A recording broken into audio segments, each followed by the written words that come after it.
I am on for a second, and then I'm going to hop over to Light Shine Lab because I had to switch my days.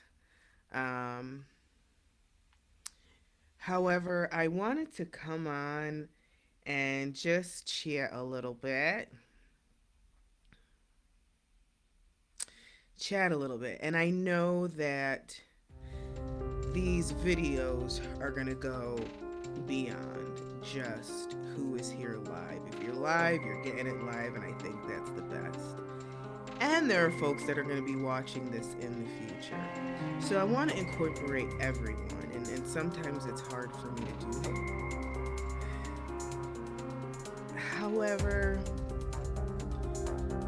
you know, the scary movies, in the scary movies or suspenseful movies, how like you look down a hallway and the hallway grows. I feel like I'm having those moments recently, and I want to talk about it. I want to talk about it. It's not going to be entirely that long. But you know, those things that you find out in life. For instance, and I'm going to give a trigger warning right now. I think everything I talk about is a trigger warning. Even when I start singing, it could be a trigger for some. But some things that you may not have known about, or you found out, oh my God, it's been an entire lie my whole life. For instance, I always thought okay, this is for instance, it's hypothetical. This isn't real in my life, but, and we know people this has happened to. I thought my mom was my mom my whole life. But she's not. Come to find out, she's actually my sister.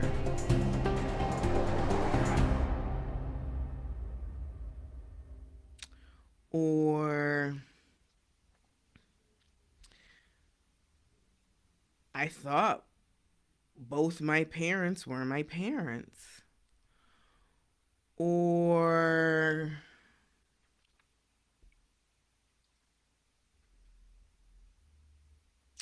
there's so much else, but I thought I was American, but I'm not. Or I thought I was rich all this time and I found out I'm broke. All right. Excuse me. Big surprises like that. Well, in doing research and listening and reading and having conversation, I'm having one of those realizations. The realization that the transatlantic slave trade did happen. Okay. And that I'm saying that actually happened. Okay. They brought folks in ships all the way across the Atlantic. A lot of them died. All right. They had no food, no clean water.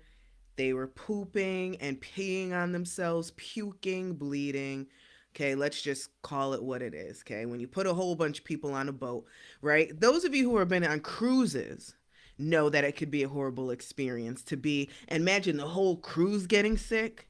Some of you have experienced that, right? And at least you have your own cabin, you have a doctor, you have food, you can see sun, you could do. Okay, so we have thousands of people who were stuck on the ship. Hey, Nanda, Nanda, I'm gonna sing for you. So I'm going, and excuse the trigger warning, um, but we know what it is, right? It was a horrible experience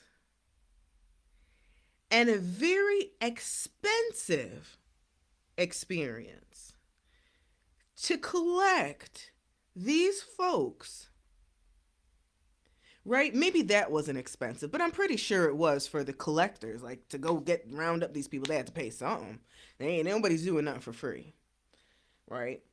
And then to have this crew on this ship, this nautical crew, sail across the Atlantic Ocean. You know how long that is? And to do it laying down, and by the time you get to your destination, you've probably lost 50, 75% of your cargo. Because that's where slaves were, right? They were just cargo, they weren't human. It's too expensive. And we've learned in history, and if you don't know, that there was insurance, right? So insurance has been around forever. Lords of London, yes, has been around forever. And because these slaves were cargo, they were insured. The ship was insured, the slaves were insured, whatever else cargo was on that was insured, and the employees. Okay. So if there was a storm, these slaves died, these ship owners, the companies, would get the payout from the insurance company. Well, eventually, the insurance company was like, this is costing too much. And sometimes, and we know of an actual ship where the captain decided to offload, I think he lost the whole cargo, whole ship of slaves, and tried to claim that. And it was a huge, I want to say it was in France, huge case. And it went all the way to the Supreme Court, and they decided, yeah, you're not going to get paid out. You can't kill these slaves and expect to get paid out for it like you lost it, like you lost your cargo. No. Right? So imagine that. And I'm trying to get us in the mind frame of being a business owner. Right? Yeah, it was vicious, okay? We know this. It's disgusting. Slavery is disgusting. Because along with slavery comes everything else: rape, murder, molestation, okay? The whole thing, right? But imagine as a business owner. So let's think on the other side, right? I'm paying I'm paying all of this money to get this cargo across the Atlantic. To to work for me over here in this land. But this land has millions. Do you hear? Millions of indigenous people. And they're dark. They were actually called Ethiopians. Isn't that crazy? The indigenous people here in what we know as the United States were called Ethiopians because of the color of their skin. Yes. Okay. We have these Ethiopians, but they're really indigenous people. What would be the smartest thing as a business owner to do? Am I going to keep taking from this land, travel thousands of miles, have to pay for this cargo, hoping that you get, say, let's talk numbers right quick, right? Let's get a 75% survival rate, right? So say we have 1,000 people on the ship, slaves on the ship. We know 1,000 aren't going to survive those miles, right? The crew may not even survive, honestly, because they have to stop, get food, fresh water. There's a lot that goes into sailing. I'm not doing it. You know how expensive that is? So then we have 1,000. We 75% survive. That's 750 that we finally get over. And say that whole voyage costs $10,000. Let's just say that for 750 slaves. And then they sell for $100 each, right? So they make whatever their cut. Or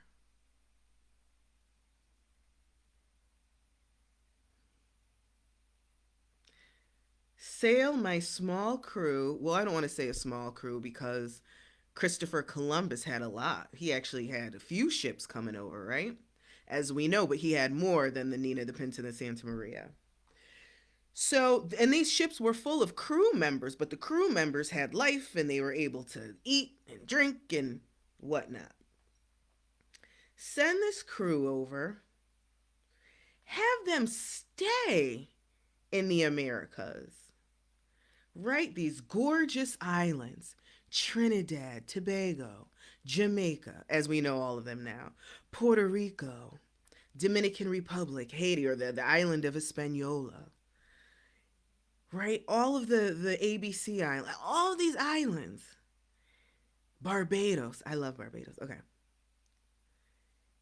And then this huge mainland of these Taino and Indigenous and Mohawk and Cherokee and Muskegee and Mohegans. I mean, there's a ton of tribes here.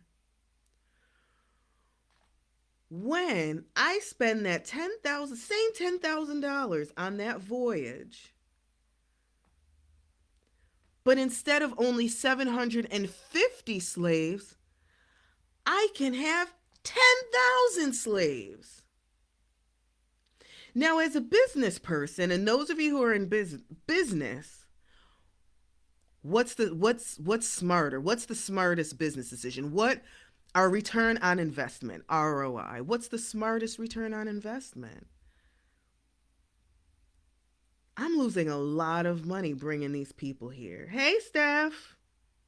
I'm going through my realizations, but I'm going to go on to Light Shine Lab at 8 o'clock tonight instead of tomorrow.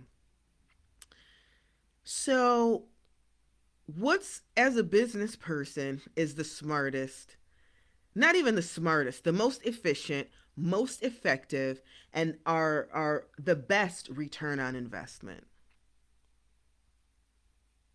That, to me, right there is the most obvious. And I'm saying this because the research that I've been doing and the stories that I've heard, and even with my family and the meditations I've had, points to one thing. But now reading this stuff, reading this history and learning this, I mean, my family, right? So all of our families have stories, and regardless if they're true or not, that's what we believe, right? We believe that our grandfather's our grandfather because that's what they tell us. We believe that's my daddy because that's what they tell us, regardless of the truth, right? Then all of a sudden you start finding out the truth, like, wait a minute. My daddy's really my uncle? Just saying. This is a trigger, okay? A whole trigger conversation I'm having. So this is where I'm going with this, and it's just interesting to have those moments. And when I look at pictures of indigenous people here, I see myself. Now, I know 100% my great grandmother, I have family, like blood family, who were 100% indigenous. There's no ifs, ands, or buts. Um, However, if we really want to do some research on this, and this just may be only me and no one else may be interested in on it, you may think I'm just talking out my butthole right now. But there was let me pull it up. Let me pull it up right now so we can all do some research if you're interested. There was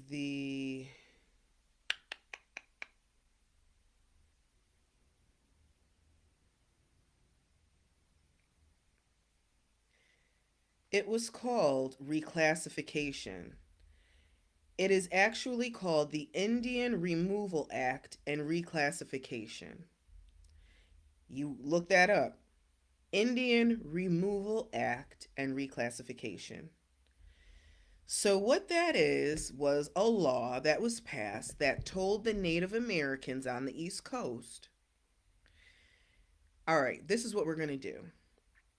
You all are going to move out west. You're going to go to Oklahoma, and you can keep your little native tongue, your native classification.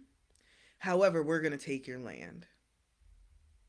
Or if you want to stay here, live here on the East Coast, Georgia, Alabama, Mississippi, okay, we're going North Carolina, South Carolina, Virginia, all the way up, even through Canada. If you want to keep your land, then lose your Native American status, and we're now classifying you as Black American. Take it or leave it. That's some real stuff. That's what they did. So fast forward, we have all of these Black Americans who are called African Americans who may not have an ounce of African blood. We have African Americans here, and which, we need to really let's look at this. Africa covers half of the daggone world. I know the maps only say it's this little bit of continent. It's a continent. But Africa has 54 countries, if I'm not mistaken. I may be mistaken. Countries, not state. 50, nifty, United States. From East Coast to West Coast, from West Coast to East Coast, it takes 4 hours. It's a 4-hour flight. For one country in Africa, one country in Central Africa, the Congo, I'm going to say from east to west, I know for a fact takes 4 hours. One country. So I find it interesting that we have Italian Americans, Greek Americans, French Americans. But when someone says they're from Europe, oh, where from in Europe? Africa is so big. But those of us whose ancestors went through slavery were never called Ghanaian American or Nigerian American, South African American, right? It's always African American. And then Black. And then the mulatto came, which is actually from, the mulatto word came from a tribe here in America that starts with MUL. So that's my rant for today, and I'm discovering this. So imagine your whole life you've been told one thing, and then you find out that's not true. And not only by your family, I am classified as an African, and none of my blood has ever been through Africa. Imagine that. All right, folks. I'm on one today. I'm gonna head over to the Light Shine Lab for the hour, and I may come back here. I got some sick folk. Well, I have one sick person in my house that I am caring for right now. So I don't want to stay on it too long. I just wanted to let you know that I'll be in the Light Shine Lab. It'll be different. But I had to sound off. You can do the research if you want, and absolutely, I invite everyone just to do the research. Just all. You don't have to believe. That's something else. No doubt, Lil. That's what I'm here for. And I'm not here to, it is what it is, right? It happened. It happened. We all know how the states were found. America, they were criminals that came over. They could say they wanted religious freedom all they want, but bottom line, they were criminals. They let out the folks that were in jail and sent them on ships and brought them over here. So what more can we expect, right? And we still see it today with the person who was our president, who may be president again. He is a criminal. So what is the difference? Somebody help me out with it. What is the difference? If this is what America was founded on, a bunch of criminals. Now hundreds of years later, not saying that past presidents weren't allegedly, I don't know. I know for sure that our possible new president and our old president is a criminal. That's the American way. That's what it is. All right, I'm going to see you over there. Yeah.